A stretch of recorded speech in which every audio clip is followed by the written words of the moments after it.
Nesta série de aulas, vamos resolver os problemas do capítulo 6 do livro Fundamentos de Física de Halliday e Resnick, 10ª edição.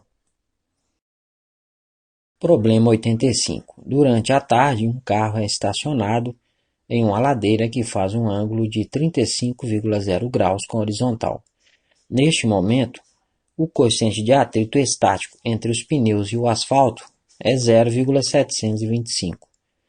Quando anoitece, começa a nevar e o coeficiente de atrito diminui, tanto por causa da neve como por causa das mudanças químicas do pavimento causadas pela queda de temperatura. Qual deve ser a redução percentual do coeficiente de atrito para que o carro comece a escorregar ladeira abaixo? Vamos analisar a situação na qual o carro está prestes a escorregar, ou seja, iniciando o escorregamento. Como em todo problema envolvendo planos inclinados, vamos escolher o eixo X paralelo ao plano e o eixo Y perpendicular a ele, com os sentidos positivos indicados pelas setas. Neste instante, existem três forças atuando sobre o carro. O seu peso vertical para baixo, cujo módulo é P igual a M vezes G.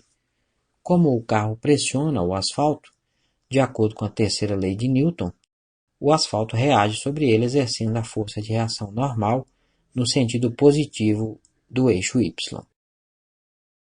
Também atua sobre ele a força de atrito entre os pneus e o asfalto, que obviamente estará orientada no sentido positivo do eixo X.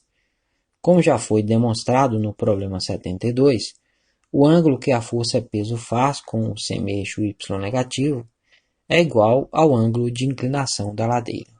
Se calcularmos o seno e o cosseno deste ângulo, utilizando as medidas dos lados do triângulo retângulo formado pela força peso e suas componentes, teremos que o seno de θ vai ser o cateto oposto, Px, sobre a hipotenusa P.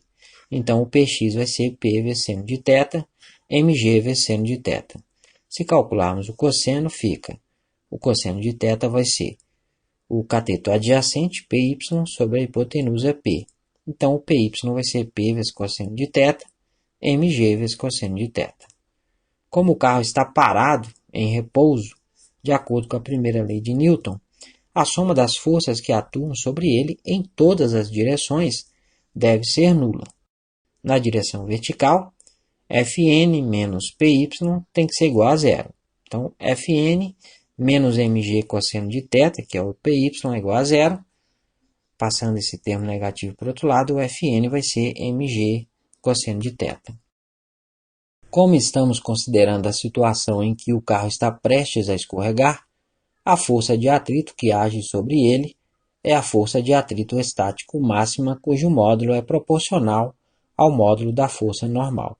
Então, FA vai ser FEM, que é igual a μe vezes Fn, coeficiente de atrito estático vezes o módulo da força normal. Então, é μe vezes mg cosseno de θ. Na direção horizontal, FA menos Px é igual a zero. Então, μe vezes mg cosseno de θ, que é o FA, menos mg seno de θ, que é o Px, tem que ser igual a zero. Passando o termo negativo para o outro lado, μe vezes mg cosseno de θ vai ser igual a mg seno de θ. Como temos m vezes g nos dois lados, podemos cancelar. E se a gente dividir os dois lados da equação por cosseno de θ, fica μe vezes cosseno de θ sobre cosseno de θ é igual a seno de θ sobre cosseno de θ. Cosseno de θ sobre cosseno de θ é igual a 1, então μe vai ser igual. E seno sobre cosseno é tangente, então é igual a tangente de θ. Então, quando o coeficiente de atrito é igual a tangente do ângulo de inclinação da ladeira, o carro começará a deslizar. Então, o μe vai ser a tangente de 35,0 graus, que dá 0,700. A diferença entre o coeficiente de atrito inicial e este é, o delta μe vai ser 0,725 menos 0,700, que dá 0,025. Então, essa é a diminuição necessária. Utilizando a regra de 3 simples, vamos determinar o percentual de redução que representa essa diferença. Então, 0,725 corresponde a 100%. Então, 0,025 vai corresponder a quantos por cento deste valor? Fazendo a multiplicação cruzada, 0,725 vezes DIF tem que ser igual a 100 vezes 0,025 dá 2,50. Então, a diferença percentual vai ser 2,50 dividido por 0,725, que dá 3,448%.